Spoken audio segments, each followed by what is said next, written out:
Platt and isotonic are not the only calibration choices.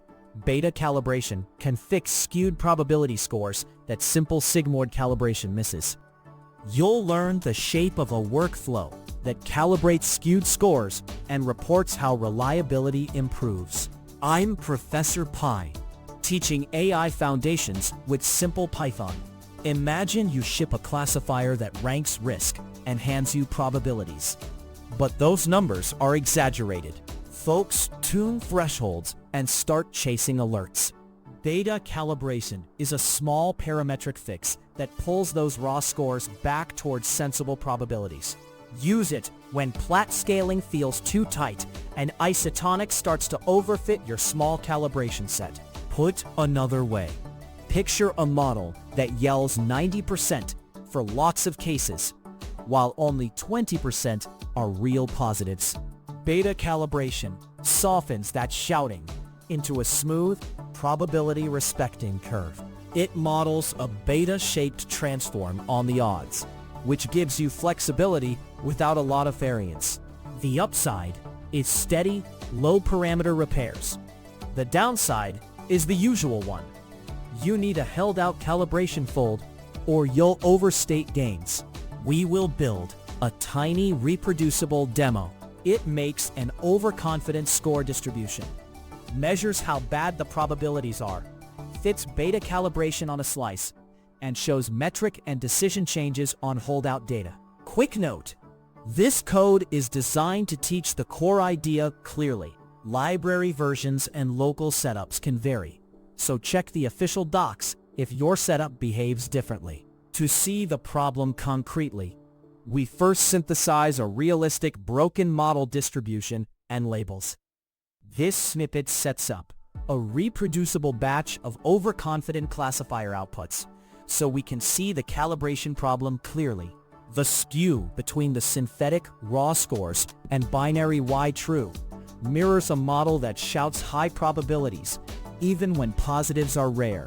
By letting RNG sample labels at a 30% rate, while the beta distribution forces most scores toward 1, you get a dataset that feels like a brittle production service.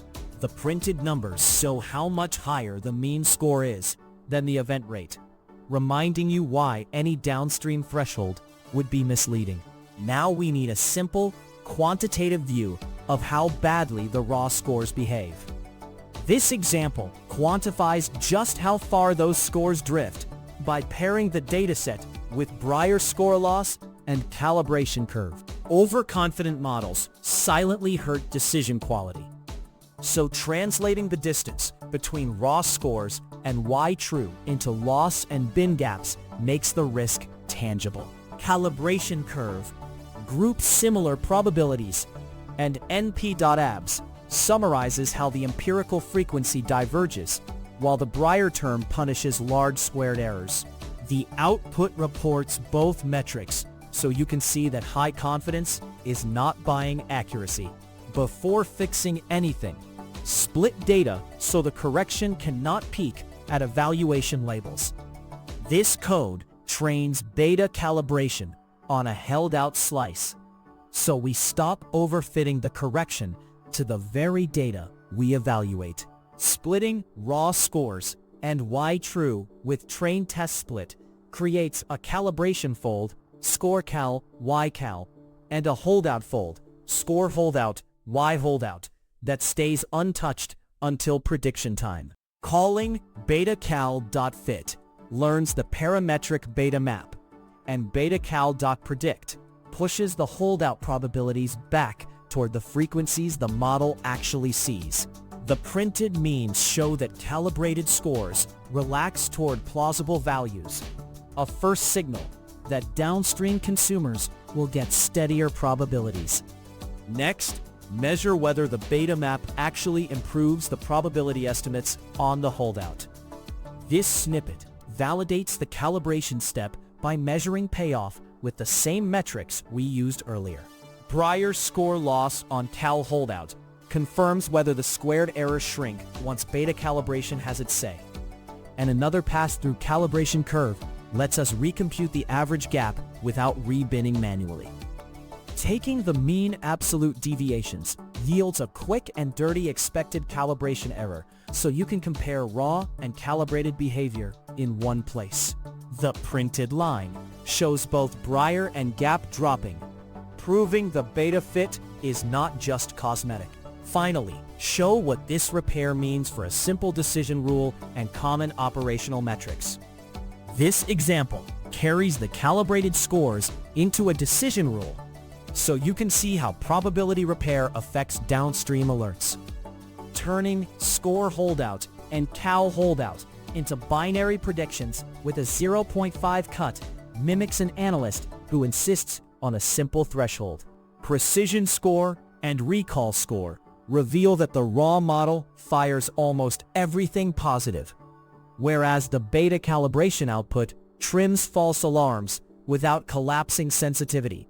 Thanks to our 0 division equals 0 guard, the printed metrics highlight the gain in precision while recall stays reasonable, exactly the trade-off you want before shipping. Mapped to a real system, this pattern, slotting a calibration fold into your ML pipeline, is lightweight. Fit beta calibration periodically on a held-out slice, persist the learned map, and apply it to model outputs at inference time. The compute cost is small, and your user-facing probabilities become much easier to trust when making thresholded decisions. It's a compact, parametric mapper for miscalibrated probabilities. Reach for it when you see systematic skew and Platt scaling underfits or isotonic overfits. Just remember, without a separate calibration fold, you'll overstate the improvement. For a concrete next step, try varying the calibration fold fraction and compare Brier and mean absolute gap for fold sizes like 20% and 40% to see how sensitive the beta fit is to sample size. If AI Foundations in Python help, subscribe and watch the AI Foundations videos.